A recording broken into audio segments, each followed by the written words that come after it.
logistics of this session, we will reply privately by chat. Before we turn it over to Rob, I'm going to turn it over to Cutter Consortium CEO Karen Colburn, who's going to give you a little background information on Rob. Thanks, Rich. As Rich said, I want to welcome Rob and I want to introduce him. Rob is a fellow of the Cutter Business Technology Council, and he's part of Cutter's Business Technology Strategies practice. He's a regular speaker at the annual Cutter Summit, and many of you may have heard him speak on innovation at the summit, and he's also a former editor of Cutter Benchmark Review. Currently, Rob is the Dean of Faculty of Business Administration at the University of New Brunswick in Canada.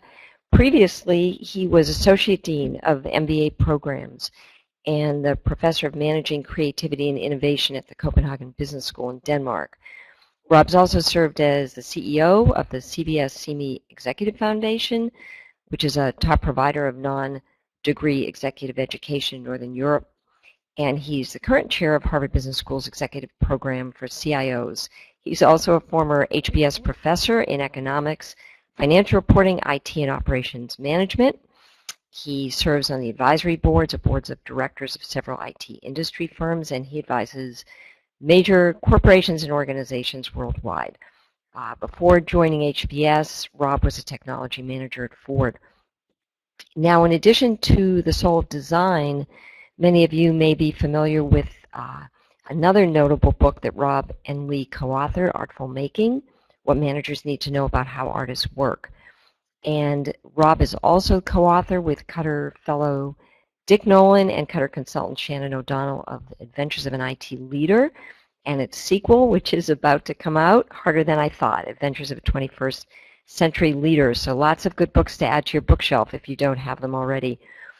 In today's webinar, Rob's going to explore the uncanny power of some products to grab and hold our attention, to create desire. He's going to explore the hypothesis that there's something within a special product that makes it special. And this je ne sais quoi arises from plot. That's the theory he's going to explore, and he's going to discuss what all this means in our industry and how the soul of design should change the way you manage. So you're going to look at product design and product development through a very different lens after this webinar. So welcome, Rob, and we're delighted to have you here. Well, thank you, Karen. It's great to be here. And you introduced quite nicely what my subject is today. I am going to talk about what makes products and services special. I think we'll talk about what I mean by that in just a moment by getting to an example. But the general approach that I'll take today in this webinar is to raise this issue of, what does it mean for a product or service to be special, why that matters from a business standpoint, and then kind of after explaining why we think the certain services and products are particularly special, we'll be talking about the management implications of that. So I'm going to jump pretty quickly here to an example. And on the first slide here, now this is a company that some of you may know. It's a company that you probably recognize if you're in Northern Europe, but is not as well known in North America. This is a company that makes designer trash cans and other bathroom and kitchen items. So even the idea of that should strike you as a little odd. A designer trash can, if you can see in the picture here behind the trash bin, that's the 4-liter bin in the picture in the foreground. See, it has a nice little pedal, has a chrome top that has a seal under it. When you step on the pedal, the chrome top lifts up and does not clang back down, but does that cool hydraulic thing, that sort of hissing that causes the seal to seat very nicely. It's made out of steel. It has a galvanized steel bucket inside it so that you can lift that out and take out whatever the contents of the trash bin are. but it is ultimately a trash bin. And in the back behind the trash bin in the photo, you can see the company's designer toilet brush. So if you think of a designer product as one with which you have a sort of a meaningful or aesthetic relationship, the notion of a designer toilet brush is kind of out there for most people. And indeed, when I present this in various settings, people have that reaction. I can see a number of different things in people's eyes when I present this. One of them, and a quite common one, is, what has the world come to when we are spending, and the price points are interesting here, $200 for that 4-liter bin. 4-liter bin is about the size of a large coffee can. So, the 30-liter bin, which is about as tall as my waist, sells for $500. This is a company that aspires to have the highest priced product in its category in any market in which it participates. And so, when people think about $500 for a trash bin, I think the toilet brush in many markets sells for about $150.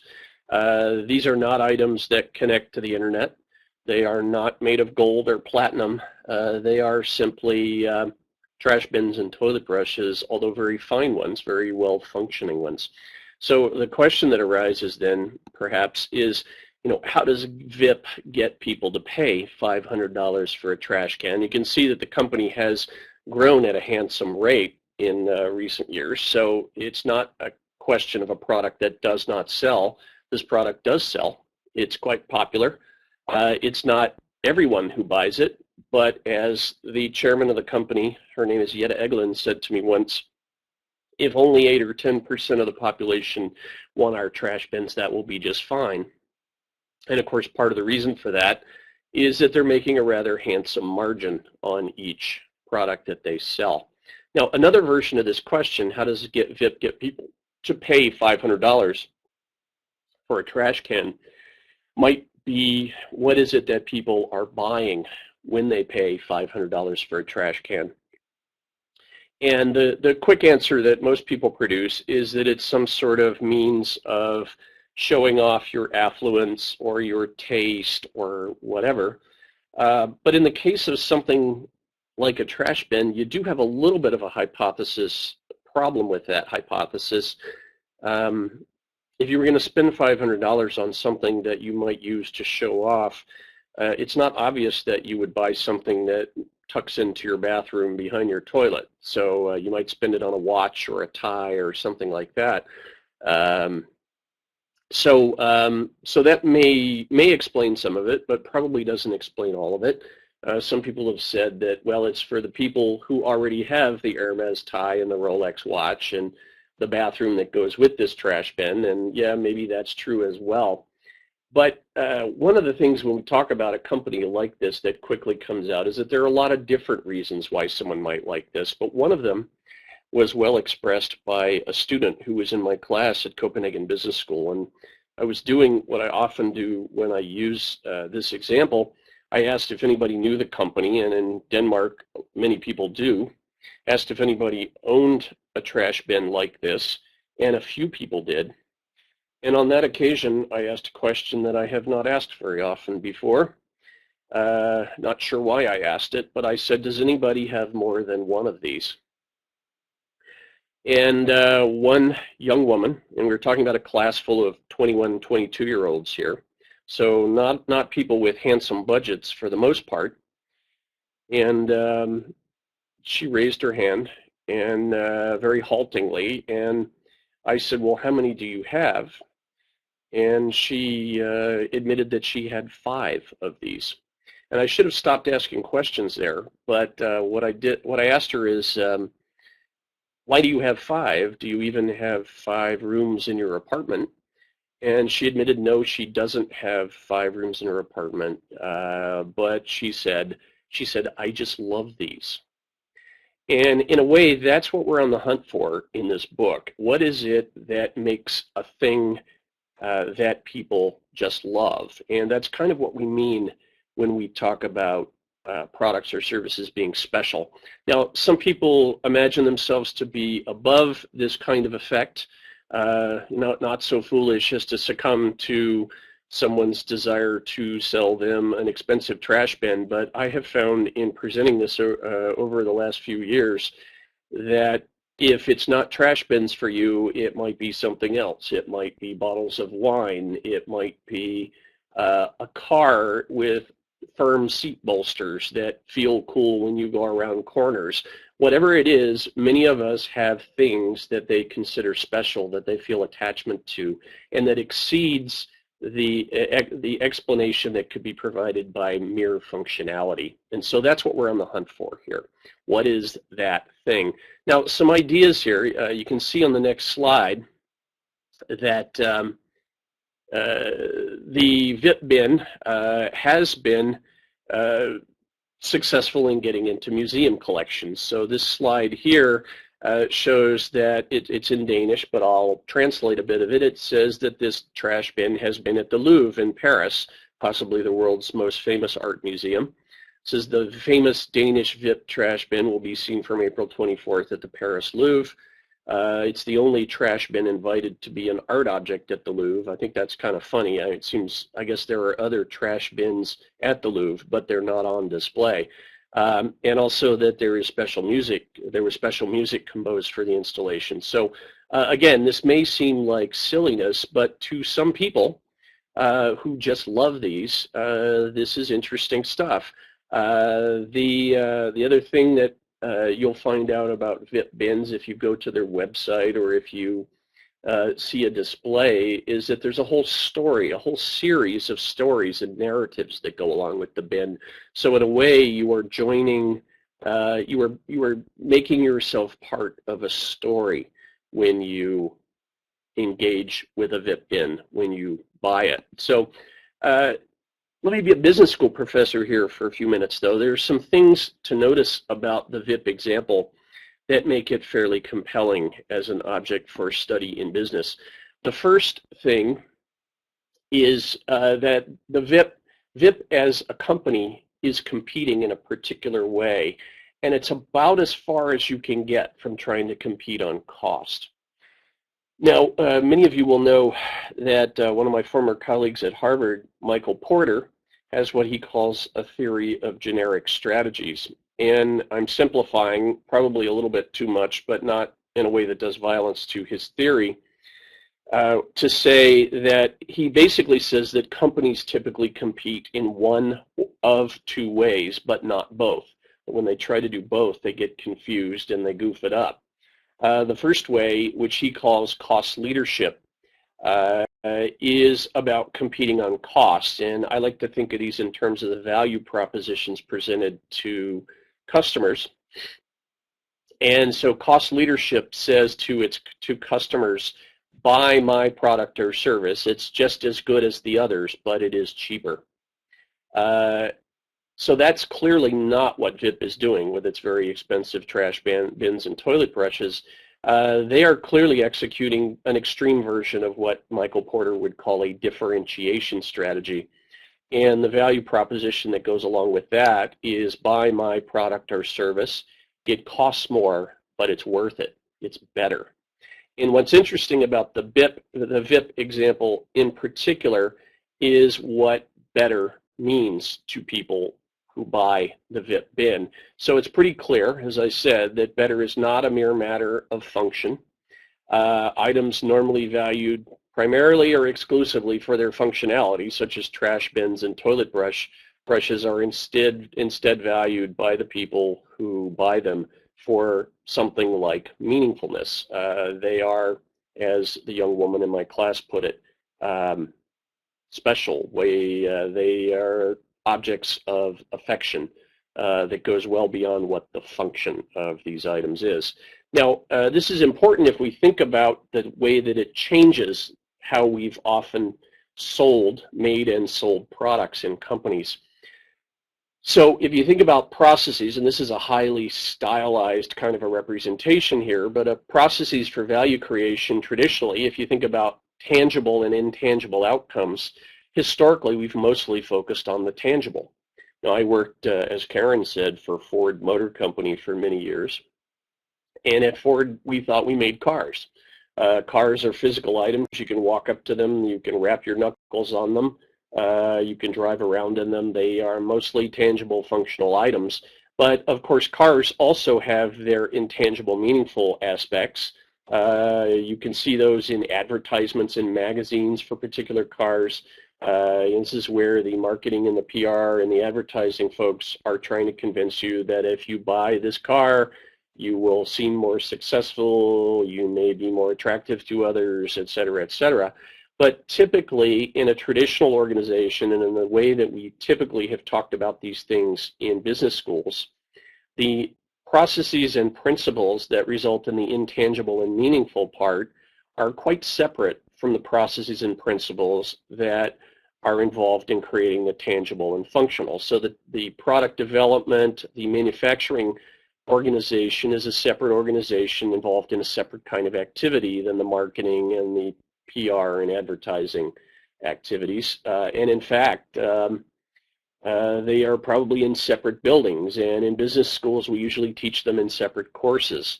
So there is this kind of separability presumed between tangible, functional, and intangible, meaningful. Another thing that goes along with this historically is that the profit margin has been relatively small relative to the overall price. So we take an item, we figure out what it costs, and we mark it up by, say, 25%. Well, the VIP example is clearly different from that. So here, as we said, we've done a little bit of reverse engineering. VIP will not tell us what it costs in terms of direct material costs and labor to create a VIP bin. It is not in their interest to disclose this, but we reckon that it is on the order of about $50 for a $500 trash bin. So that's a rather handsome profit margin.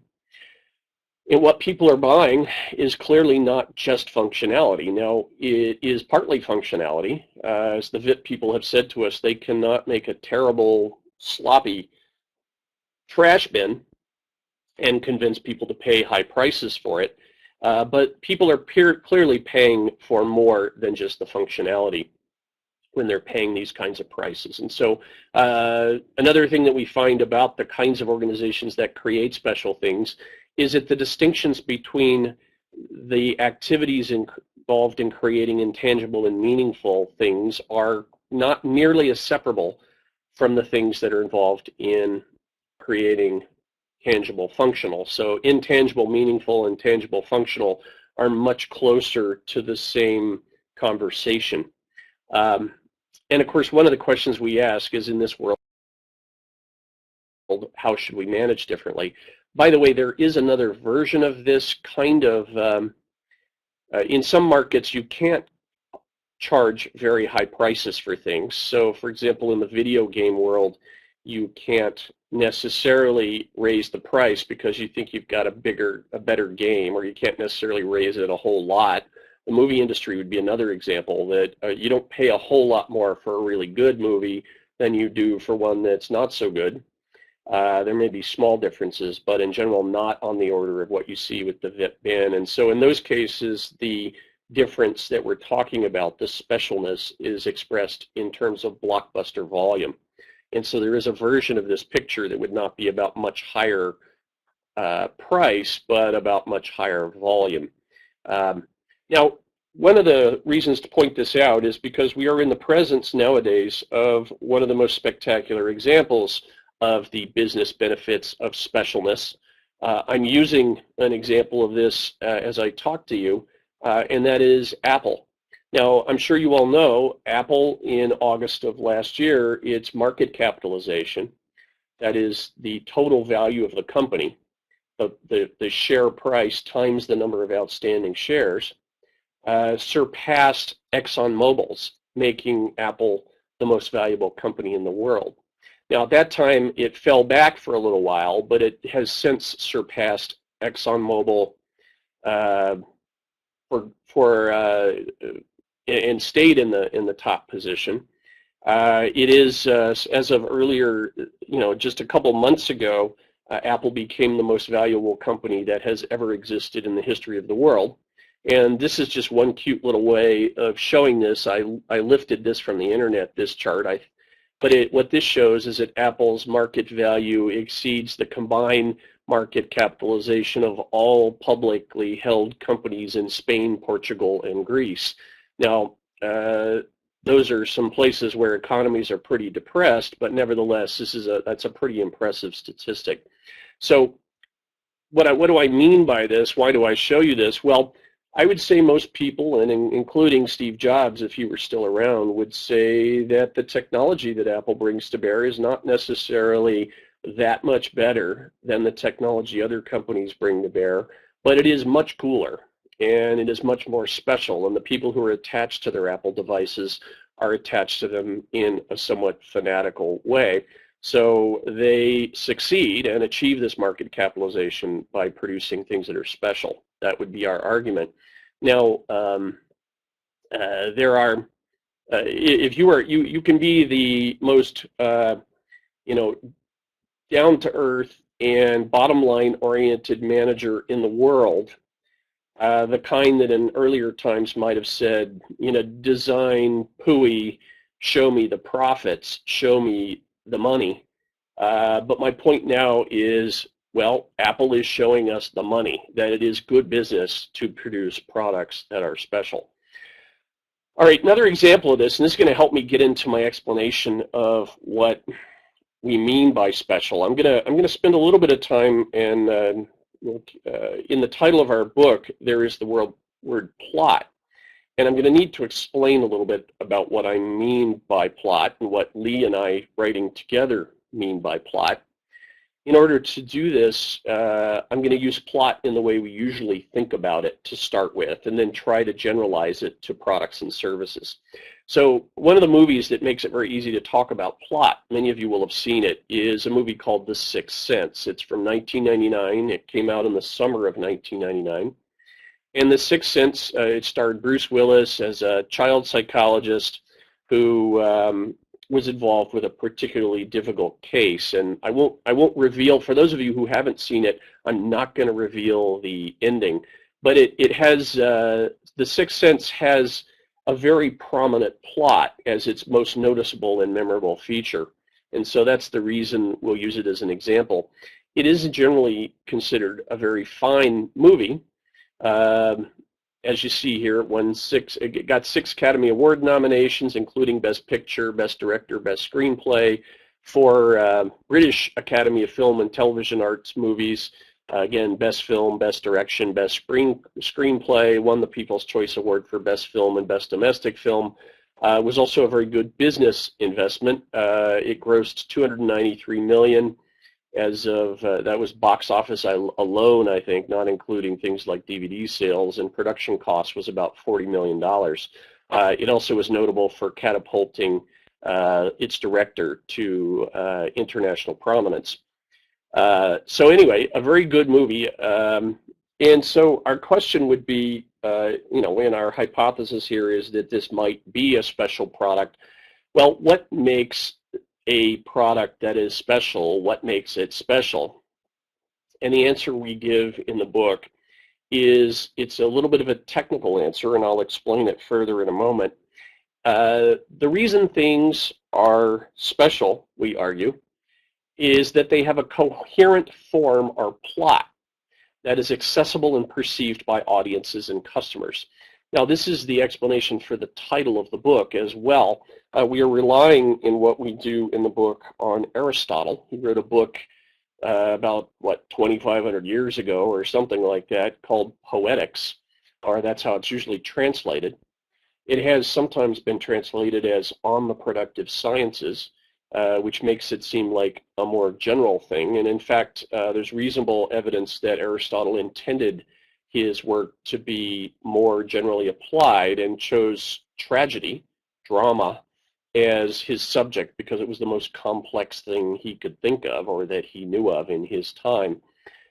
He argued that plot is the soul of tragedy, and we argue that plot is also the soul of design. So that's where the name of the book comes from. Now let me explain that, because that's kind of complicated.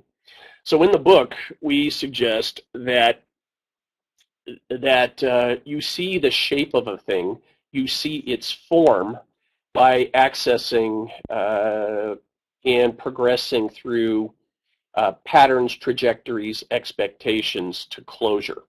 So to put it simply, and I'm going to present this overview, and then I'm going to go back and talk about what I mean by each thing on this picture. So patterns are things that we access without any help from the creator of the thing. There are things we already know about or recognize, and they are our route into things.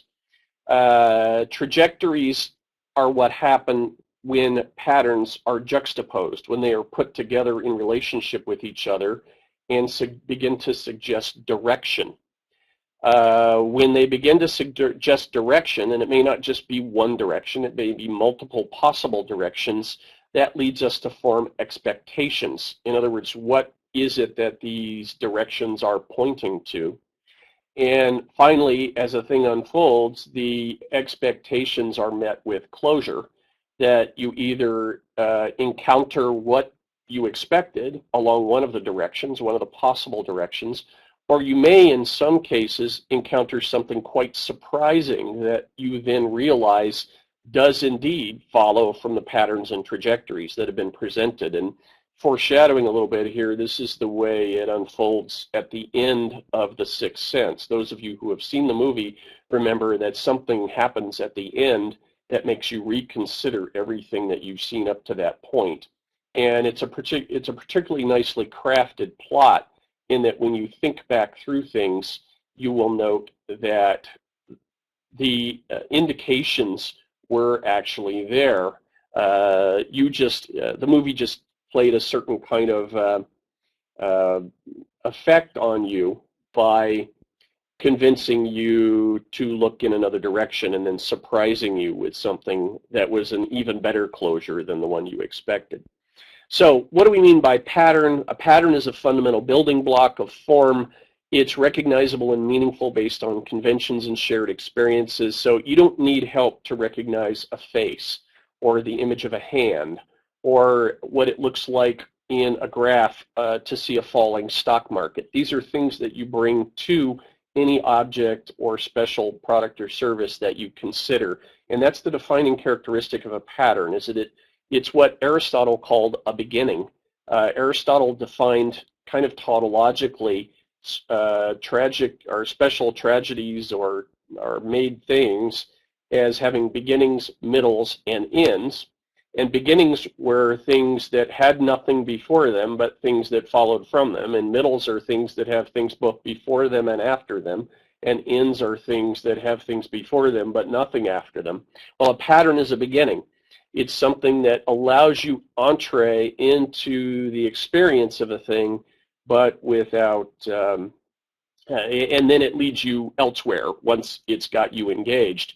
Now, I don't think we quite have the ability to do this here, but if you go to this web link and play a little video of the opening of The Sixth Sense, starting at about 3 minutes and 30 seconds and continuing for the next 40 seconds, what you'll see is a short segment where the character that plays Bruce Willis's character's wife is in the basement picking out a special bottle of wine for their celebration.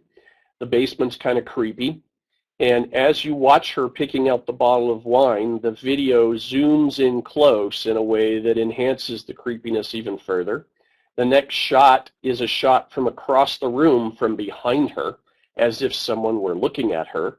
And then she appears to feel that there is someone else present. She gets the shivers and looks around and then takes the bottle of wine and races back up the stairs. Now, to anybody, I think, that comes to the movie who has any experience at all with patterns like this, you'll clearly interpret this as a pattern that says there is someone in the house who's not supposed to be. And the director knows this. He knows how to create that pattern, and he knows that most people in his audience will understand and be able to access that pattern. So that's an example of a pattern in The Sixth Sense. Now, when you start putting patterns together, then you start to create expectations. And we call it trajectory when you juxtapose patterns. The directions in space and time proposed when two or more patterns relate to each other. For example, in The Sixth Sense, before she goes down to get the wine bottle and immediately afterwards, they are celebrating that Dr. Malcolm, I can't remember his last name, the character in the story, but the Bruce Willis character is celebrating a huge success. He's just been given an award for being the best child psychologist in Philadelphia, and he's been patting himself on the back, and they've been everybody's patting him on the back on how many children he's helped and so forth. And one of the patterns that seems to emerge from that scene is the pattern often called hubris.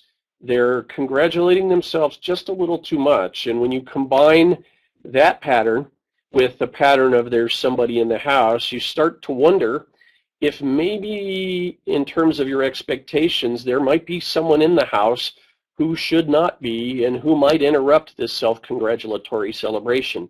Perhaps a former patient who wasn't so well treated. And in fact, as you'll see if you watch the first part of the movie, that is exactly what happens. There are always more than one possible trajectory. It wasn't necessarily true that that was the only way that that sequence could be resolved, but that was one way. And as we see these two patterns juxtaposed and we see them resulting in expectations, we start to see a shape. We start to see a form unfolding. As the events of a thing unfold, some trajectories are foreclosed and new ones appear. So you've all had this experience that when you watch something like a movie, certain things you may think will happen, don't happen, and then you start to think other things might. So that's what we mean here. And I've already talked a bit about beginnings, middles, and ends, but trajectories are middles, and expectations are the results of those middles. And then finally, in most special things, in most movies or plot-oriented stories, there is a resolution of trajectory and the completion of form. So in A Sixth Sense, that particular little episode at the beginning concludes when an expectation is realized that a not-so-well-treated former patient appears to interrupt the celebration and brings closure to that trajectory. There are sometimes simple closures. So, for example, you may have seen simple stories where a guy and a girl really love each other. Some event separates them. You really, really want them to get back together. You somehow expect that they will overcome these difficulties, and indeed, in the end, they do, and that's quite satisfying. But you could also sometimes encounter more complex closures. And the example at the end of The Sixth Sense is one of these. And what typically happens then is you see something or learn something that causes you to reinterpret everything that you've experienced or seen up until that point. And you discover that the closure that has surprised you is better than the closure that you were expecting. And that is a particularly satisfying feeling. And we would argue is often the result of part of the interaction with special things, that they surprise you in some way. So that's kind of that's the outlines of the theory that we describe in the book about what makes things special. Now, what does coherence mean? Well, sometimes it's easier to understand what a thing is by what it isn't. And it's easier in some ways to talk about an incoherent plot than a coherent one. But an incoherent plot you've all experienced. It has many loose ends. It has patterns without trajectories that flow from them, and trajectories that are never resolved. It has closure that doesn't follow from the established trajectories. So you may have all seen a movie where it reaches the end and you say to yourself or whoever you're watching the movie with, that makes no sense. That's dumb because of this and that didn't follow from this, and so on. There's a saying in the field of theater that if you put a loaded gun on the mantle in Act 1, you must fire that gun by the end of the play. Well, An incoherent plot is one where there's a loaded gun on the mantle and nobody ever does anything more with it. So, or the figurative equivalent of that. So coherence is about things fitting together well and together achieving some degree of unity. And it's important to realize that that is an intrinsic characteristic of a made thing. It doesn't depend on what others see in something. So to take it back to the Vit bin, when I had Jette Egelund, the chairman of that company, in my class once, and one of the students said, someday when you sell too many of these bins, you will have trouble keeping that sense of specialness because everyone will have them and they will seem very common. Her reaction to that was very interesting. She said, "Do you think so? Because I have looked at this bin my entire life and I still quite like to look at it. It is still special to me." And if you think about it, there are two different theories operating on what causes specialness there. The student's theory was that specialness relies on kind of how many other people have a thing, exclusiveness. Jette Egelund's theory is that it's something intrinsic to a special thing, and that specialness is not impacted by how many other people have the thing. That you continue to be to consider a special thing special because of what it contains within it, a special form or a coherent form. Now, one of the things that then suits us as a challenge, you might well at this point be saying, okay, fine, that's a movie, but how do we talk about objects or products in terms of coherent plots? It's a good question, but I think if you think about the idea of patterns juxtaposed to create trajectories, which then create expectations, which are then either satisfied or surprised, that those things can all apply equally well to objects in space as well as objects in time. So what you're looking at here is a picture of a Bang & Olufsen television that it was discontinued in 2003 because it's a tube TV, and not too many tube TVs get made since 2003 because of the advent of flat screens.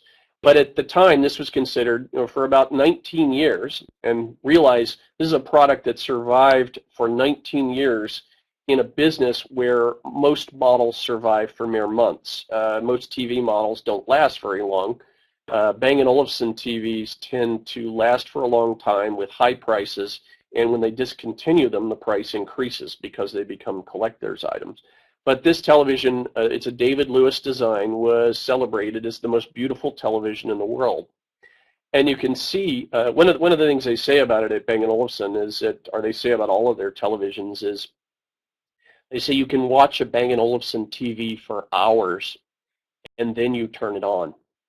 And as you can see from the form of this television, turned in a certain way, it looks like a flat screen. The image on the left, you can see from the image on the right that it is indeed a tube TV, but it's been designed in a certain way as to fool the eye, so you can walk around it for quite a distance without being able to see the tube in the back.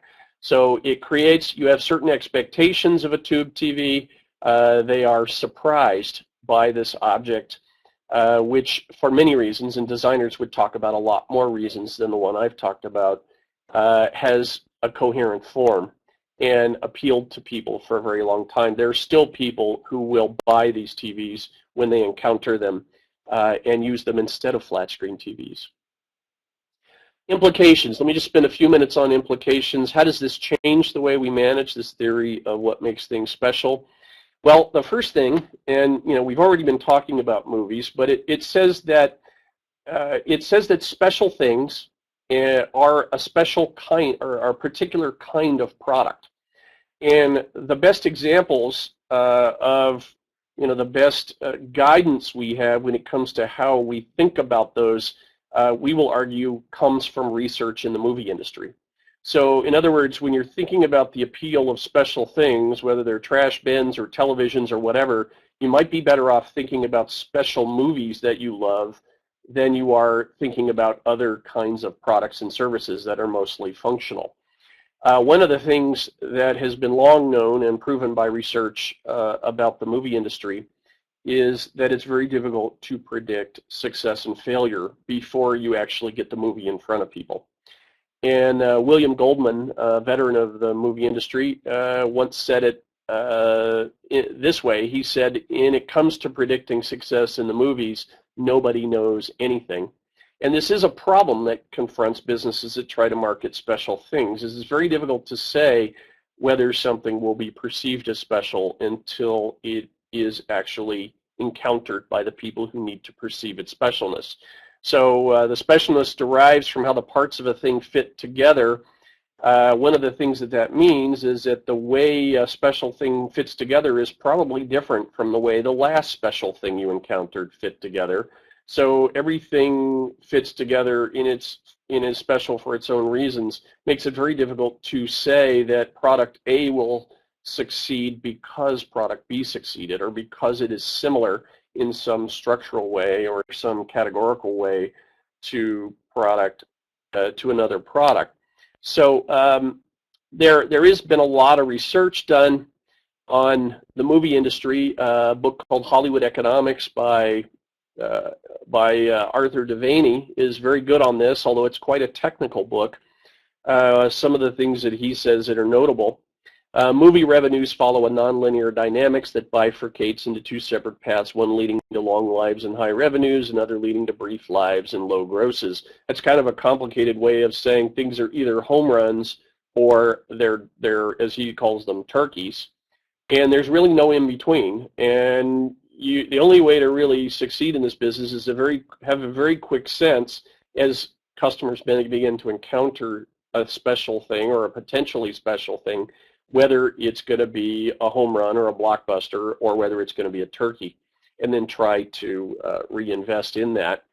One of the things he points out is that, if we think about, he calls them Gaussian worlds, and this is quite technical, but what he's talking about is the way that we usually predict things, the way we forecast normal distributions and all that,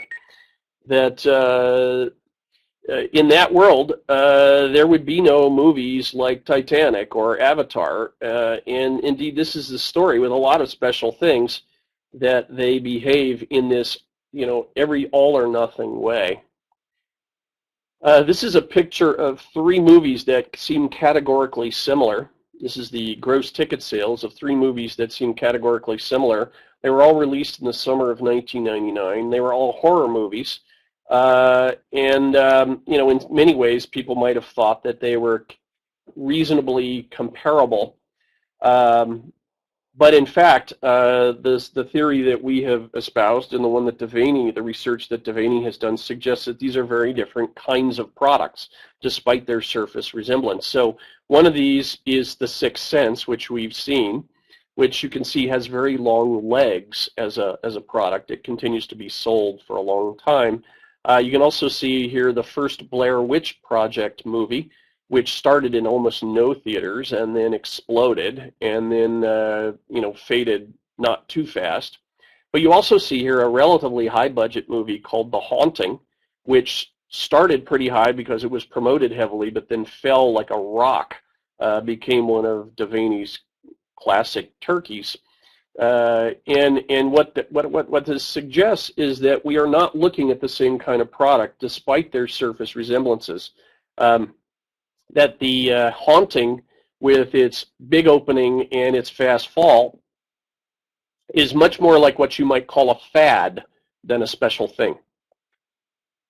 And we could talk more about the distinctions between fads and special things, but I think some of the distinctions should be clear, is that fads fade quickly, whereas special things have long legs. They last a long time, like the Bang & Olufsen TV, or The Sixth Sense, which was still in theaters after week 16. Another thing that we find in our research is that when it comes to special things, that marketing is often partly about educating, that one of the ways that a special thing can fail is if the people who are viewing it or engaging with it can't see the patterns that they're supposed to engage with as starting points, or if they're simply unfamiliar, or if they can't see enough of them to begin to see the coherence in the form. And this is actually quite common with original forms. There are lots of examples in the art world. So for example, when Stravinsky's Rite of Spring premiered in Paris, it caused a riot because it was considered so profane, so odd, so much at odds with what people expected. Now, if we listen to it, it sounds interesting and aggressive, but it is a normal part of what we consider classical music. But realize those tastes had to evolve, and there are sometimes problems with special things in that they have coherent forms, but they are introduced to people who are not yet ready to see those forms. Original forms are, by definition, unfamiliar. Another thing that we observe as a recurring pattern in these kinds of markets is this idea of unreasonable creatives.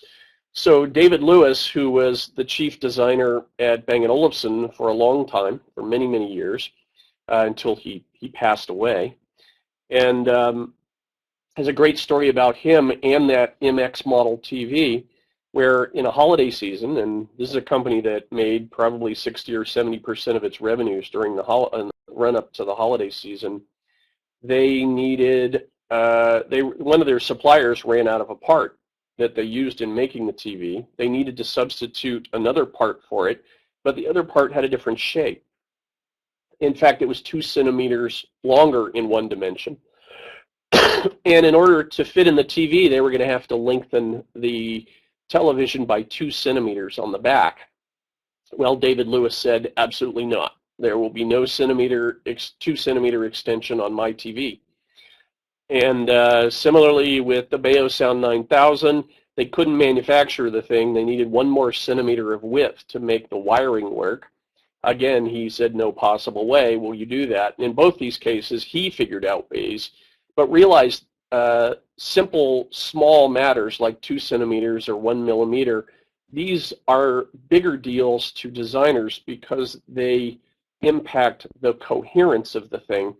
In other words, many designers would say that if you change one part of it, then I need to consider all the other parts in order to maintain the coherence. And that, in fact, is the way David Lewis did this. Many other examples. Steve Jobs, if you read the Steve Jobs biography, you remember the story about his craze. He really, really didn't like the tray-style DVD or CD drives and refused to have them on his devices if he could help it. And there's a wonderful episode where, in fact, since the new technologies like DVD burners first came out and the tray technologies, some of the folks within Apple ignored Jobs' wishes for only the slot kind and ordered some trays. And then later there was a crisis where, what are we going to do? We need the DVD burner technology, but we only like the slot kind. And the manufacturing guys were able to come out and say, well, actually, we ordered some just to be safe. And Jobs didn't like it, but he had to put up with it. But anyway, this story of people seeming unreasonable when they deal with what seem like very small details. Our research suggests that what they're trying to maintain is the coherence of the product, and it is not a small matter, that it is in fact what you need them to do to behave in this way. However, that doesn't mean that they're always right. This is a quotation from the former CEO of Bang & Olufsen. He says, good designers are strong personalities. They're dangerous because they can walk out on a cliff and if they think that's what they should do. But they are valuable because their own strong interpretations of what you and I would like to have. They're individualistic. Take the Serene mobile phone. David came and said, this is how it has to be. It did not look like a phone. It was simple without the latest gadgets like downloading music, but he would not negotiate. That was exactly the point. He wanted to redefine what a phone is and emphasize what it's meant for. Now, this example is telling because the Serene mobile phone was not a product that succeeded. It did no web browsing, no texting, no downloading music, none of the things we now expect from our cell phones, but it did sell for 1,300 euros. And I don't know how many they sold, but I wouldn't find it impossible that there were 6 or so sold. So this doesn't always succeed, but realize that when your creatives behave in protection of coherence of the things that they've made, they are behaving the way they're supposed to. Coherence must be maintained. And another implication here is that advertising, packaging, displays, and everything has to extend from the product in a coherent way. Compromise is not the way to solve a design problem. is one of the implications here. That you can change a lot of things, but just changing one thing, just making one product label a little bluer than that, or extending the back of a TV by 2 centimeters is not usually the way things are going to get solved. So I'm going to stop here. This is the book is available as of last month from Stanford University Press, or I think the imprint is called Stanford Business Books. There's a lot more than I've talked about here in the book, a lot of extensions and a lot of details that I haven't been able to convey in this short period of time. But I will now stop, and maybe we can take some questions. All right, thank you, Rob, for the presentation. And I just want to say, I think everyone here who has seen The Sixth Sense will be going out and renting that movie and watching it again now that it's fresh in our minds again, because it was such a fantastic movie. And if you haven't seen it, turn off the lights and watch the movie. It's a very good movie. At this point, we'd like to move to the Q&A portion of the session. To ask a question, all you need to do is go into Questions for Rob Pod and type in your question and hit enter, or type in the balloon, or click on the balloon, and the question will be added to the queue. Our first question, how would you apply these thoughts to services like consulting firms? Yeah, so I mean, in some ways, consulting firms or any kind of service is a more direct analogy to something like a movie than an object in space, right? So service firms deliver things that unfold in time. And so I think it's a pretty direct analogy that if you think about delivering your services in a way that create expectations which you then either meet successfully, or even better, which you meet in a way that is surprising and delightful, that there's a very strong analogy there. You know, at risk of you know, choosing everybody or the same example all the time, I will tell you I had a recent problem with my mail system on my Apple computer, and I was calling the support service there, and you know, ultimately they solved the problem, but it was looking like a very difficult problem that was going to cause them to reinstall the operating system. When I called them back on the following day, the person I talked to, a completely different person, gave me a much simpler thing to do to solve it, and then revealed that they had already held a couple of meetings about how to solve this problem and what was causing it. And you know, I was both surprised and delighted that I didn't have to reinstall my operating system, although I have done that before with an Apple computer, with a Mac, and it's not as terrible as it sounds. But yeah, I think if you think about whatever your product or service is, and think about, you know, how people engage with it, you know, that's the patterns. When the patterns are presented in groups, what trajectories and expectations do those suggest? And finally, and most importantly, how might you satisfy those expectations?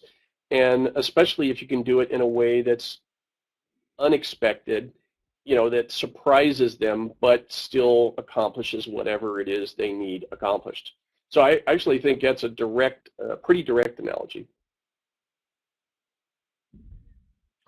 Okay, our next question. What style of management is required to even allow for this type of product development? Yeah, it's a very interesting question. It is a style of management, I think, that is quite probably quite difficult, not a kind that we necessarily teach in business schools, because you are, in a sense, one way of describing the problem is that you are, if you're a manager in this kind of a setting, you're managing people who can do things and can see things that you cannot see. So you have to kind of give them some rope and give them some room. You have to trust their judgment, but you also can't give them infinite reign, and that's back to the Torben Balago, the CEO of Bang & Olufsen. One of the things he said to me that I didn't quote here is, yeah, they'll jump off a cliff, and my job is to make sure that they don't take the company off the cliff with them. when they jump off a cliff just because they think that's an exciting thing to do. So, I think it calls on us as managers to have kind of broad outlines, broad parameters, but to embrace or, allow and even embrace a wide scope of possible behaviors and, let people play out ideas and don't force compromises.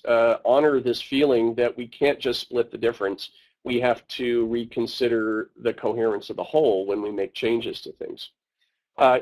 It's in some ways it's not too different, I think, from the challenges that we face when we manage certain quite creative, highly technical personnel like software developers. So I think, if you've had experience with that, there are some clues embedded in those experiences as well. Okay, we have time for one more question. And it's in your earlier book with Lee, the two of you wrote a lot about cheap and rapid iteration and connected your ideas to the Agile software movement. How do these ideas connect to that earlier work? Yeah, that's a good point. Is that part of the reason that's we're here today writing about special things is that where our interest came to this point through our exploration of software development, and especially the Agile software movement, and especially the subset of people who are software developers who think of themselves as being quite creative, and of course really are. One of the things we found in that book is, and it's implicit, or not implicit, but quite explicit in the Agile software movement, is the importance of iteration. And you would find this idea as well in the book, The Soul of Design. This is another characteristic, and it kind of goes to the earlier question too about the style of management. People who are designers, and this is funny, designers don't think iteration is very remarkable. They think it's the way everything ought to be done. They're kind of perplexed by the idea that anybody could think any otherwise. So iteration, generating prototypes frequently is a very big part of the way they work. So I think, in essence, we've omitted the importance of iteration from this presentation in the interest of time, but it is very much there. If you're going to experiment with different kinds of forms that have different shapes, then iteration is the way one does that experimentation, is the way one arrives at these kinds of products. Okay, that's about all the time we have today. Just on behalf of everyone at Cutter, I'd like to thank Rob for joining us, and for all of you for coming to the session as well. If you have further questions or comments, we encourage you to email Rob at raustin@cutter.com, as noted on the screen on the slide in front of us. And also, please visit the events section on cutter.com for information on other upcoming online events and for any other research needs that you may have. That concludes today's webinar. Thank you very much again for participating. Thanks, everybody. Have a great day.